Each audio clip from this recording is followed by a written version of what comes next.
العالمين والصلاة والسلام على سيد المرسلين وعلى آله وأصحابه أجمعين أما بعد فأعوذ بالله من الشيطان الرجيم بسم الله الرحمن الرحيم إن الله وملائكته يصلون على النبي يا أيها الذين آمنوا صلوا عليه وسلموا تسليما اللهم صل على سيدنا شفيعنا نبينا ومولانا محمد معدن الجود والكرم وعليه وبارك وسلم صلاة وسلاما سرمدا دائما أبدا عليك يا رسول الله. الحمدللہ عز وجل ہم آج داماد پیمبر حضرت مولا کائنات علی مرتضیٰ کرم اللہ تعالی وجہہ الکریم کی بارگاہ میں ان کے عرس شریف کے موقع پر خراج عقیدت پیش کرنے کے لیے حاضر آئے ہیں. اللہ تبارک و تعالی اپنے محبوب صلی اللہ علیہ وسلم کے صدقے میں ہمارا یہاں جمع ہونا اپنی بارگاہ میں قبول فرمائے اور اس محفل کو ہمارے لیے ذریعہ نجات بنائے. آمین بجاہ النبی الامین صلی اللہ تعالی علیہ وآلہ واصحابہ تسلیم. حضرت مولا کائنات علی مرتضیٰ رضی اللہ تعالیٰ عنہ کی ذات پاک سے کون واقف نہیں ہے. مسلمان کا بچہ بچہ ان کی ذات پاک کا تعارف رکھتا ہے. مولا کائنات علی مرتضیٰ رضی اللہ تعالیٰ عنہ کی ذات وہ ذات ہے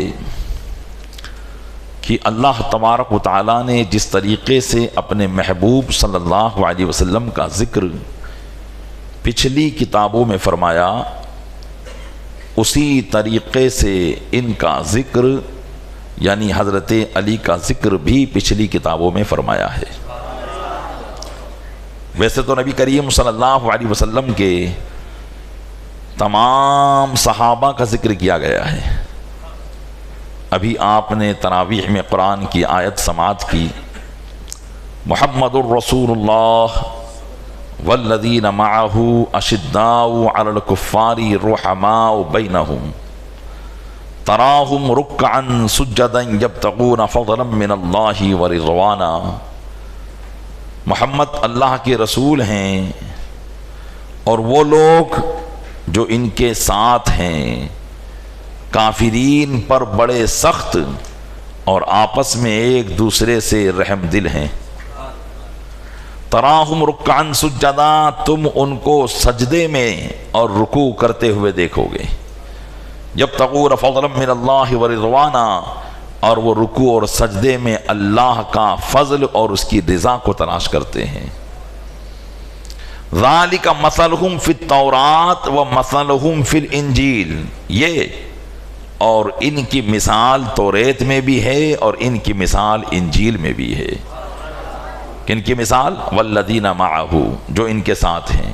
کن کے ساتھ؟ محمد الرسول اللہ یعنی محمد صلی اللہ علیہ وسلم کے جو ساتھ ہیں یعنی ان کے جو صحابہ ہیں ان کی مثال توریت اور انجیل میں بھی بیان کی ہے. تو یہ نبی کریم صلی اللہ علیہ وسلم کے تمام صحابہ کا ذکر توریت اور انجیل میں گزرا. وہ کتابیں جو یہودیوں اور عیسائیوں کے پیغمبر حضرت عیسیٰ اور موسیٰ علی نبینا وعلیہ الصلاۃ والسلام پر نازل ہوئی ان کتابوں میں ان کی مثالیں گزری. لیکن اللہ کے محبوب صلی اللہ علیہ وسلم کے بعض صحابہ کو ایسا شرف عطا کیا گیا کہ مثال کے ساتھ ساتھ صراحتاً ان کا تذکرہ ان کتابوں میں موجود ہے. صراحتاً یعنی بالکل خالص کتاب پڑھنے والے جانتے تھے کہ ایسے لوگ نبی کریم صلی اللہ علیہ وسلم کی صحبت میں پیدا ہوں گے اور ان کے یہ نام ہوں گے. انہی میں سے حضرت عمر فاروق اعظم رضی اللہ تعالیٰ عنہ بھی ہیں کہ ان کا ذکر بھی توریت میں صراحت کے ساتھ گزرا. لوگ ان کی نشانی کو پہچانتے تھے. عیسائی اور یہودی ان کی نشانیوں کو پہچانتے تھے، ان کے حلیے کو جانتے تھے کہ جو نبی کریم صلی اللہ علیہ وسلم کا ایک صحابی ہوگا اور وہ ملک شام کو فتح کرے گا، جس کا نام عمر ہوگا اور اس کی شکل و صورت ایسی ہوگی۔ یہ ذکر ان کی کتاب میں موجود تھا۔ اسی طریقے سے مولا کائنات علی مرتضیٰ رضی اللہ تعالیٰ عنہ کا ذکر بھی صراحت کے ساتھ کھلم کھلا توریت و انجیل میں موجود تھا۔ آپ کی ولادت سے 1 سال پہلے یمن کے اندر ایک بڑا عابد و زاہد رہا کرتا تھا، اور جب مولا کائنات کی ولادت ہوئی اس وقت نبی کریم صلی اللہ علیہ وسلم نے ابھی نبوت کا اعلان نہیں کیا تھا۔ سرکار دو عالم صلی اللہ علیہ وسلم کی اس وقت عمر پاک آپ کے پیدا ہونے سے 1 سال پہلے آپ کی عمر پاک جو تھی آقا صلی اللہ علیہ وسلم کی، وہ 29 سال تھی۔ 30 سال ہونے میں 1 سال باقی تھا، اور ابھی مولا کائنات پیدا نہیں ہوئے تھے کہ یمن میں جو زاہد عابد رہا کرتا تھا پرانے دین، کیونکہ نبی کریم صلی اللہ علیہ وسلم کے آنے سے پہلے جو دین تھا وہ عیسائی دین تھا۔ حضرت عیسیٰ علیہ السلام کے دین پر جو ہوتا وہ حق پر ہوتا، تو وہ عیسائی تھا، کتاب کا جاننے والا تھا، اور اس کی عمر 190 سال ہو چکی تھی، بڑا عبادت گزار۔ ایک دن اللہ تبارک و تعالیٰ کی بارگاہ میں اس نے دعا کی کہ مولا میں تو بوڑھا ہو چکا ہوں، اب تیرے حرم تک نہیں پہنچ سکتا، میرے لیے کچھ ایسا انتظام کر فرما کہ تیرے حرم کا کوئی خادم یہاں آ جائے جن کی زیارت سے میں مشرف ہو سکوں۔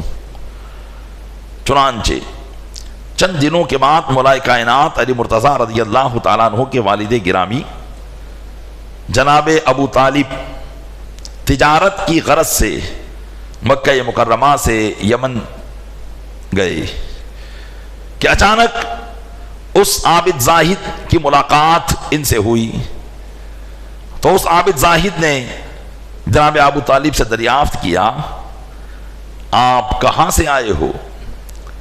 انہوں نے کہا کہ میں تہامہ سے آیا ہوں۔ مکہ مکرمہ کا جو علاقہ ہے اسے تہامہ کہا جاتا ہے۔ کہا میں تہامہ سے آیا ہوں۔ کہا تہامہ میں کہاں کے رہنے والے ہو؟ تو کہا مکہ مکرمہ کا رہنے والا ہوں۔ کہا تمہارا تعلق کون سے قبیلے سے ہے؟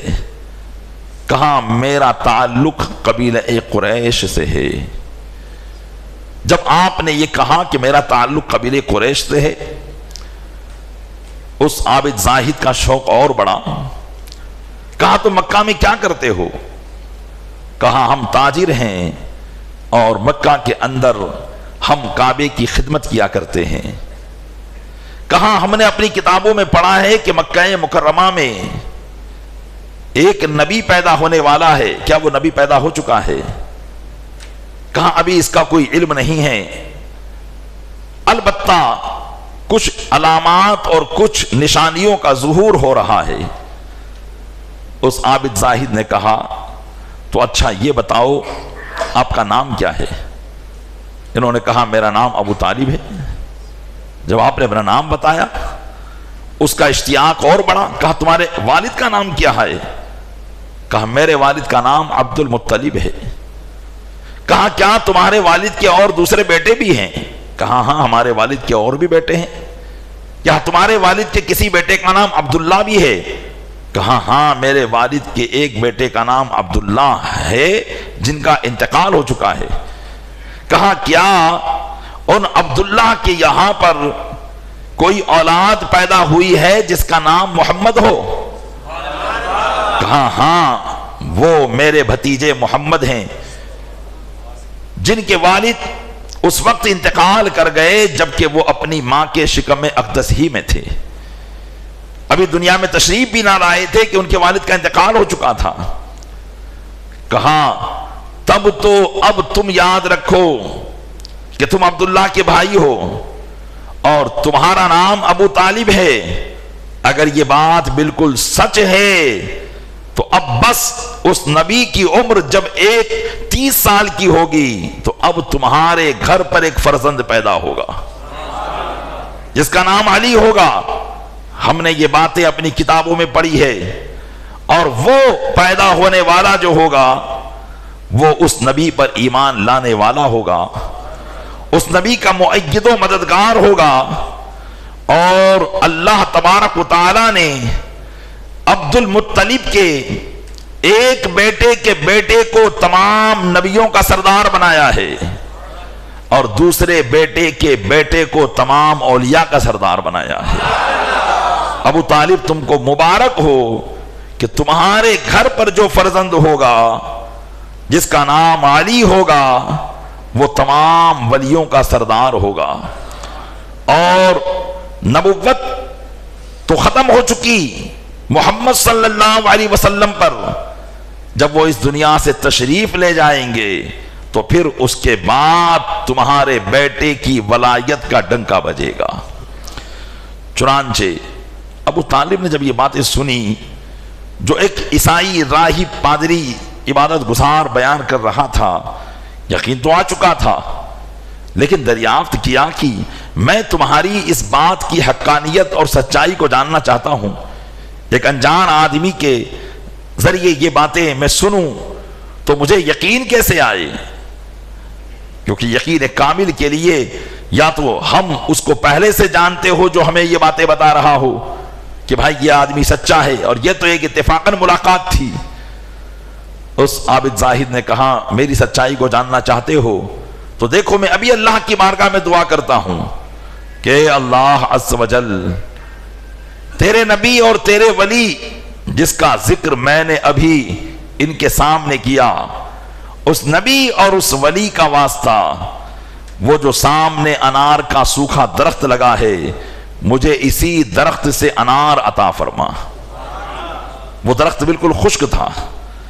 اس راہب نے جیسے ہی دعا کی اچانک وہ درخت ہرا بھرا ہوا اور اس میں انار لگے، یہاں تک کہ ابو طالب نے بھی وہ انار کھائے اور اس راہب عابد زاہد نے بھی وہ انار کھائے۔ اس طریقے سے انہیں یقین ہو گیا کہ یہ خبر جو دے رہے ہیں بالکل حق اور سچ ہے۔ غور کریں پیارے اسلامی بھائیوں، اللہ تبارک و تعالیٰ نے اپنے محبوب صلی اللہ علیہ وسلم کے اس محبوب صحابی کا تذکرہ اللہ تبارک و تعالیٰ نے ان کی ولادت سے پہلے بھی پچھلی کتابوں میں عام کر رکھا تھا، پچھلی کتابوں میں عام کر رکھا تھا۔ یہی وجہ ہے کہ ایک مرتبہ مولا کائنات علی مرتضیٰ رضی اللہ تعالیٰ عنہ جب جنگ صفین میں تھے، جو حضرت امیر معاویہ رضی اللہ تعالیٰ عنہ سے یہ جنگ ہوئی تھی، اس موقع پر آپ کا لشکر ایک ایسے موقع پر اور مقام پر پہنچ گیا جہاں پانی کا نام و نشان نہ تھا۔ لشکر میں پانی ختم ہو چکا تھا، لیکن وہاں کوئی پانی کا نام و نشان نہ تھا، نہ کوئی کنواں تھا، نہ کوئی تالاب تھا، نہ کوئی نہر تھی، خشک علاقہ تھا، اور نہ ہی وہاں کوئی انسانی آبادی تھی۔ البتہ ایک گرجا گھر تھا جہاں پر ایک عیسائی پادری رہا کرتا تھا۔ حضرت مولا کائنات علی مرتضیٰ رضی اللہ تعالیٰ عنہ سے آپ کے لشکریوں نے شکایت کی کہ حضور لشکر میں پانی ختم ہو چکا ہے، اب اگر پانی ہمیں دستیاب نہ ہوا تو لشکر کے ہلاک ہو جانے کا خدشہ ہے، لہذا آپ کچھ کرم فرمائیں کہ اللہ تبارک و تعالی ہمارے لیے پانی کا انتظام کرے۔ چنانچہ حضرت مولا کائنات علی مرتضیٰ رضی اللہ تعالیٰ عنہ نے اپنے ساتھیوں کو لیا اور اس گرجا گھر کے سامنے ایک جگہ تھی، وہاں ایک نشان لگایا اور فرمایا کہ یہاں کھودو۔ چنانچہ جب اس جگہ کو کھودا گیا تو وہاں سے ایک نہر نمودار ہوئی، پانی ابلنے لگا، یہاں تک کہ تمام لشکریوں نے پانی پیا، سب نے پانی بھرا۔ اب وہ عیسائی پادری جو یہ سارا ماجرا دیکھ رہا تھا، جب اس نے دیکھا تو وہ دوڑتا ہوا آیا اور کہنے لگا کہ اے لوگوں بتاؤ کیا نبی آخر الزمان صلی اللہ تعالی علیہ وسلم کا ظہور ہو چکا ہے؟ کہا ان کا تو ظہور بھی ہو چکا اور وہ تو اس ظاہری دنیا سے تشریف بھی لے جا چکے ہیں۔ اس دنیا سے وہ تشریف بھی لے جا چکے ہیں. درود پاک پڑھیں اللہم صلی علی سیدنا شفیعنا نبینا مولانا محمد امام الجود والکرم وآلہ وبارک وسلم صلاۃ و سلام علیک یا رسول اللہ. تو وہ تو اس دنیا سے تشریف بھی لے جا چکے ہیں.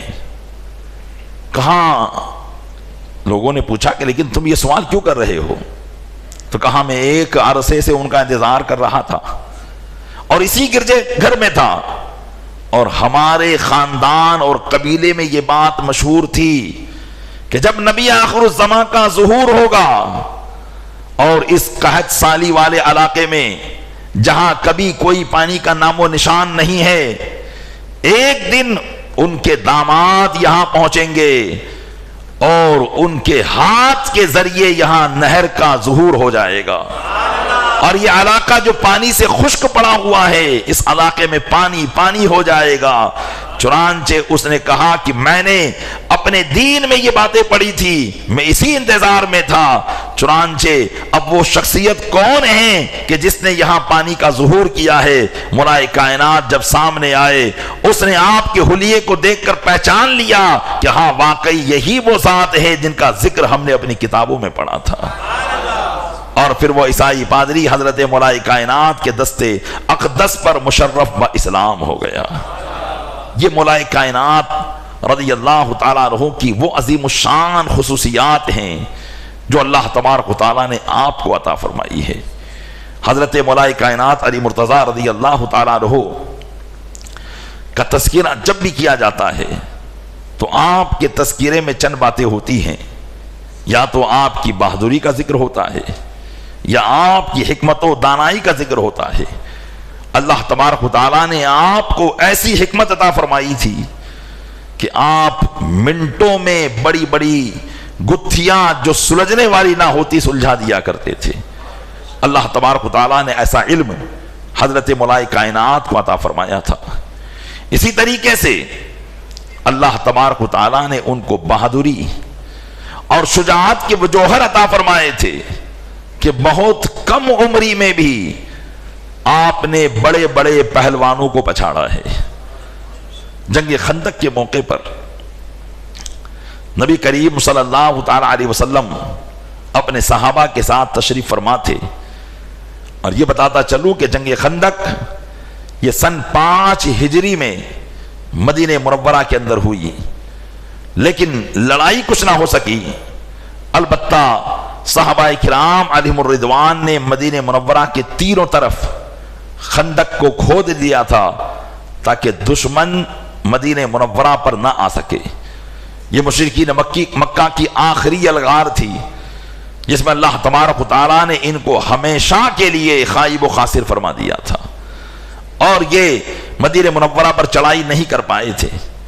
الغرض سرکار دو عالم صلی اللہ علیہ وسلم اپنے صحابہ کے ساتھ غار کے اس طرف تھے، اور پوری اتنا چوڑا جو ہے گڑھا چاروں طرف کھود دیا گیا تھا تاکہ مشرکین گھوڑا دوڑا کر بھی پار نہ کر سکے.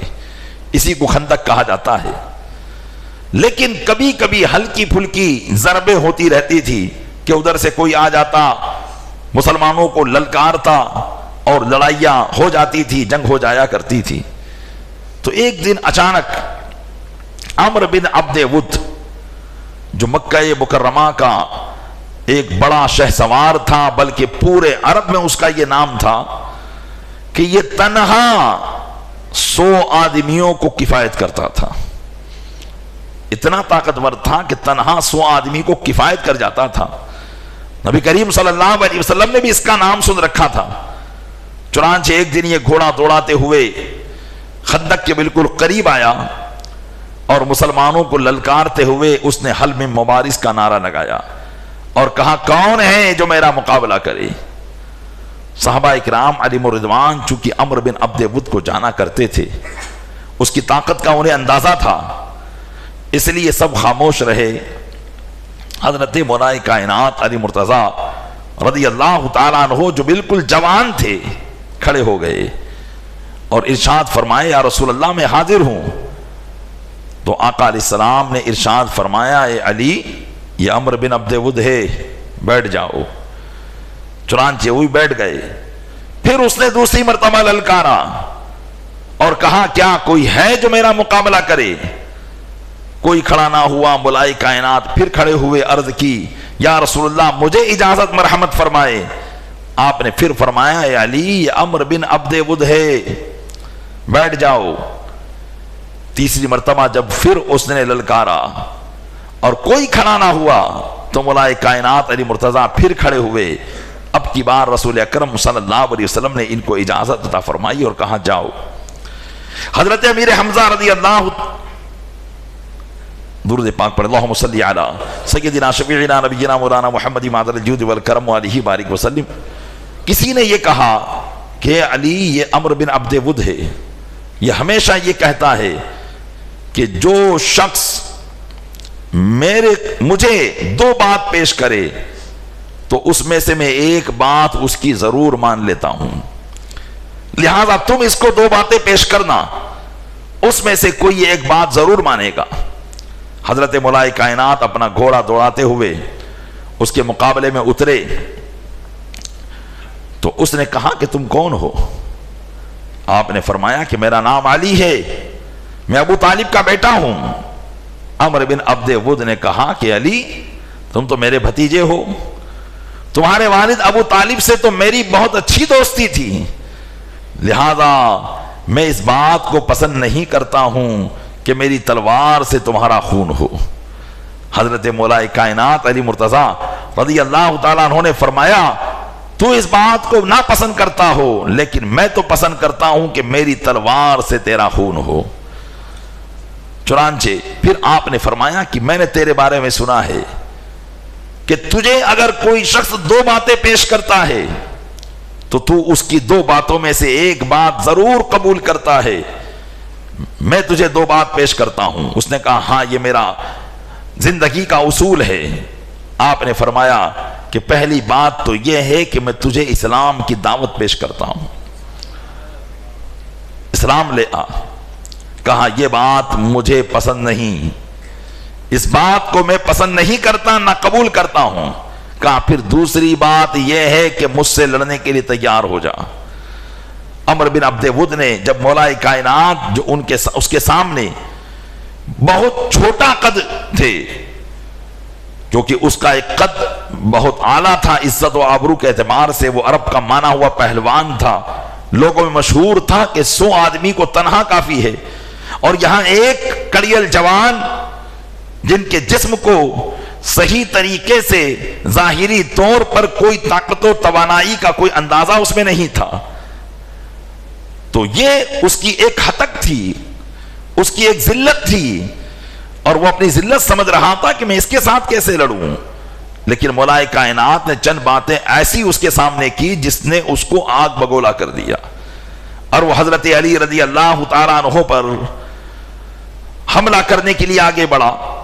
چند دیر تک دونوں میں تلوار بازیاں ہوئی، صحابہ اکرام علیہم الرضوان اور خود نبی کریم صلی اللہ علیہ وسلم اپنے شعر کی پہلوانی ملاحظہ فرما رہے تھے اور دیکھ رہے تھے کہ مولا کائنات علی مرتضیٰ اس دشمن خدا و رسول کو کس طریقے سے خاک و خون میں تڑپا دیتے ہیں۔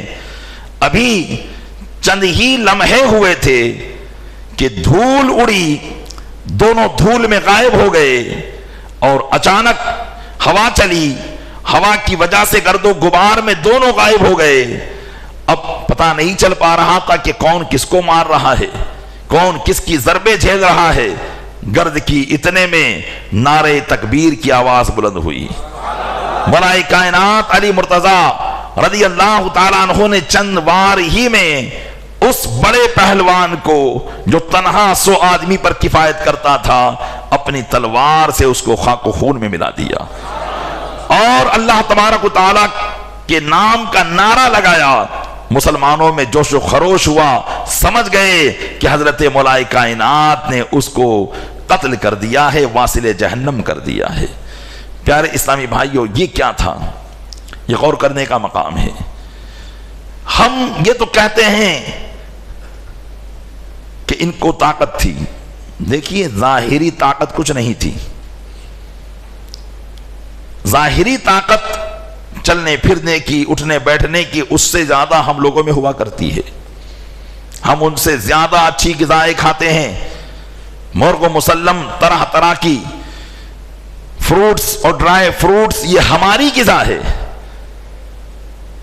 اگر ابھی خون دینے کے لیے کہا جائے تو 3-4 بوتل آرام سے دیا جا سکتا ہے وقفہ در وقفہ میں۔ یہ ظاہری طاقت و قوت ہمارے اندر ہے، لیکن حقیقی طاقت و قوت جو ایمانی طاقت و قوت ہے اس سے ہم خالی ہیں۔ مولا کائنات علی مرتضیٰ رضی اللہ تعالیٰ عنہ کی ظاہری قوت کیا تھی اور ظاہری جسم کی نشو و نما کے لیے ان کے پاس کیا انتظام تھا؟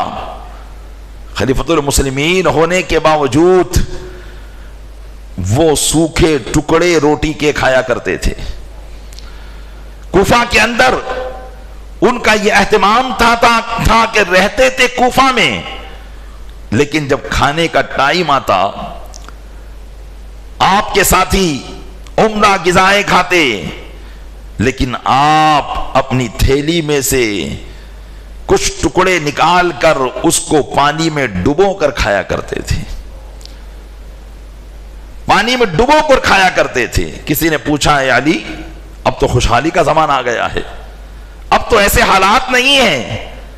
کہا کہ میرا تو بس گزر مدینے کے ٹکڑوں پر ہوا کرتا ہے، اس تھیلی میں میں مدینے کے چند ٹکڑے رکھتا ہوں، جب بھوک لگتی ہے اسے کھا لیا کرتا ہوں۔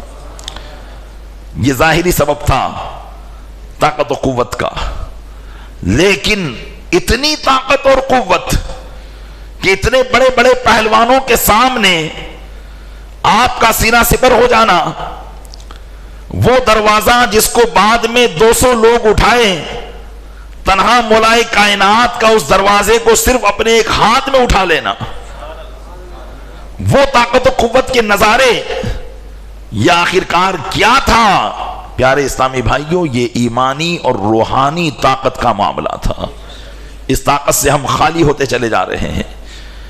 ظاہری جیم طرح طرح کے جوائن تو ہم کر رہے ہیں، لیکن حقیقی طاقت ہمارے اندر خارج ہوتی جا رہی ہے۔ وجہ کیا ہے؟ وجہ یہی ہے کہ ہم نے اپنی غذا کا اہتمام چھوڑ دیا ہے۔ غذا کا اہتمام مطلب غذا کا اہتمام تو ہم بہت خوب کرتے ہیں، ایک سے ایک کھانا، لیکن اصل اہتمام کیا ہے؟ اصل اہتمام یہ ہے کہ رزق حلال کو استعمال کیا جائے، شک و شبہات سے بھی بچا جائے۔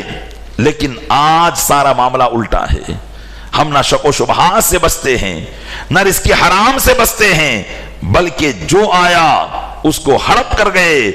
نہ اس میں ہمیں اللہ و رسول کے فرمان کا کوئی اعتبار ہوتا ہے، اور نہ ہی ہم شریعت کا کوئی لحاظ رکھ پاتے ہیں، بلکہ اپنے نفس کی خواہشات کے لیے نہ جانے کیسے کیسے غذاؤں کو ہم استعمال کرتے ہیں۔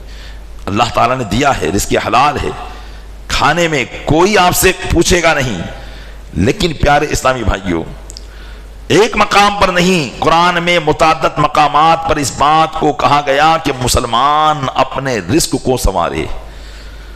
رزق کو سنوارنے کا مطلب یہ ہے کہ کم از کم میں جو کاروبار کر رہا ہوں، میں جس طریقے سے پیسے کما رہا ہوں، کم سے کم میں یہ بھی دیکھوں کہ یہ پیسہ جو میرے پاس آ رہا ہے شریعت کے اصول کے مطابق آ رہا ہے یا اس کے اصول کے خلاف آ رہا ہے۔ کم سے کم یہ تو دیکھیں، اللہ تعالیٰ نے آج پیسوں کی بہتات کر دی، کثرت کر دی، آج مال و دولت کی کثرت ہے، اور یہ ہوگا قرب قیامت تو ایسا مال ہوگا کہ حدیث پاک میں بتایا گیا، نبی کریم صلی اللہ علیہ وسلم ارشاد فرماتے ہیں کہ سونے اور چاندی کے خزانے ایسے پڑے ہوں گے اور اس کی طرف کوئی توجہ نہیں دے گا، اور ایک آدمی اس کے پاس سے گزرے گا تو کہے گا یہ وہ مال ہے جس کی وجہ سے میں نے اپنے باپ کو قتل کیا، یہ وہ مال ہے جس کی وجہ سے میں نے اپنے بھائی کے حق کو دبایا، یہ وہ مال ہے جس کی وجہ سے میں نے اپنی دنیا کو برباد کر دیا۔ تو اللہ تبارک و تعالی مال کی فراوانی اور کثرت فرما کے رہے گا۔ قیامت آتے آتے مال اور دنیا کی حیثیت لوگوں کے سامنے ظاہر ہو جائے گی۔ جو اللہ نے فرمایا نا قل متاع الدنیا قلیل، محبوب فرما دو دنیا کا ساز و سامان بہت تھوڑا ہے، مطلب اس کی کوئی حیثیت نہیں۔ حدیث پاک میں فرمایا گیا کہ اگر دنیا کی حیثیت اللہ تبارک و تعالیٰ کے نزدیک مچھر کے پر کے برابر بھی ہوتی تو اللہ تعالیٰ سارے مسلمانوں کو مالدار فرما دیتا، لیکن اس کی حیثیت اللہ کی بارگاہ میں مچھر کے پر کے برابر بھی نہیں ہے۔ اس کے بارگاہ میں اگر کوئی چیز بڑی ہے تو وہ فرماتا ہے وَرِضْوَانٌ مِّنَ اللَّهِ اکبر، اللہ کی رضا سب سے بڑی چیز ہے۔ تو ہم اس بڑی چیز کو چھوڑ کر حقیر چیز کی طرف لگ گئے، اور ان لوگوں نے حقیر چیز کو چھوڑ کر بڑی چیز کی طرف وہ لگے ہوئے تھے، وہ اللہ کی رضا کے پیچھے تھے۔ اس لیے ظاہری طاقت و قوت اگرچہ نہیں تھی، حقیقی طاقت و قوت وہ اثر کرتی تھی کہ بڑے سے بڑے پہاڑ سے بھی وہ ٹکرا جایا کرتے تھے۔ تو پیارے اسلامی بھائیو، یقیناً آج کے اس بیان کا لب لباب اور ماحصل مولائے کائنات کی بارگاہ سے فیض حاصل کرتے ہوئے یہی ہے کہ کم سے کم ہم اپنی شریعت مطہرہ کو اس زمانے میں فالو کرنے والے بن جائیں اور اپنے رزق کے حوالے سے غور و فکر کریں، تو انشاءاللہ تبارک و تعالی مسلمانوں میں تبدیلی پیدا ہو سکتی ہے۔ اللہ تعالیٰ اپنے محبوب صلی اللہ علیہ وسلم کے صدقے میں ان تمام باتوں پر ہمیں عمل کرنے کی توفیق عطا فرمائے۔ آمین بجاہ النبی الامین صلی اللہ علیہ وسلم۔